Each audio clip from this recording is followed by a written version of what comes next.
Lahat tayo ay nais magmahal ng totoo. Anak, kung prinsipe man si Sir Fernando, hindi siya para sa'yo. Amo si Fernando. Katulong ka. Ngunit kapag puso ang pinag-uusapan, Magda, patawarin mo ako. Kasal na kami ni Griselda. Papayag ako na dalawa kami ni Griselda. Huwag mo naman kong iwan. ang isang sandali ng kaligayahan, Sino ang ama? Si Sir Fernando ba? Fernando! Fernando! Lutis mo, anak ko! Ikaw, tumahimik ka. Sinabi ko po. Tumahimik ka. Oh, pakawalan mo kayo mga aso! Pahakoy mo sa aso!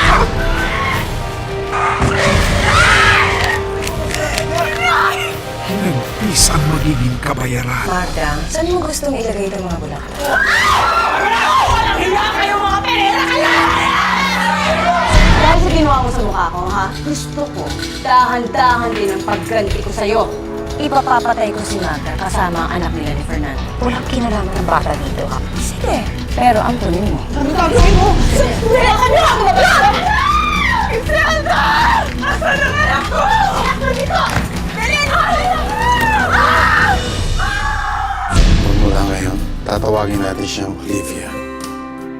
Mula sa tahanan ng mga dekalibreng drama, inihahandog ng ABS-CBN ang muling pagbibigay buhay sa primera klaseng soap opera na bumago sa kasaysayan ng Philippine television. Sa mga pulis na ako, imbestigahan ko kung ano nangyari sa anak ni Nanay Magda. Nasaan na kaya yun? Lalo ko lang namimiss si Mami. Dapat nandito siya eh. Hindi niya man lang inabutin yung debut ko. Ladies and gentlemen, I proudly present the debutante, my daughter, Olivia Guerrero.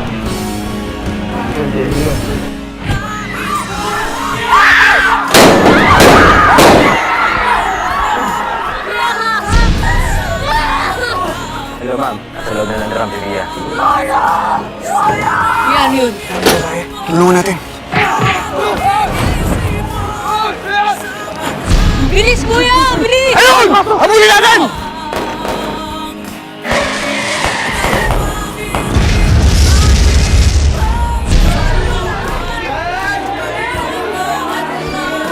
Sino siya? Hindi namin kilala na eh.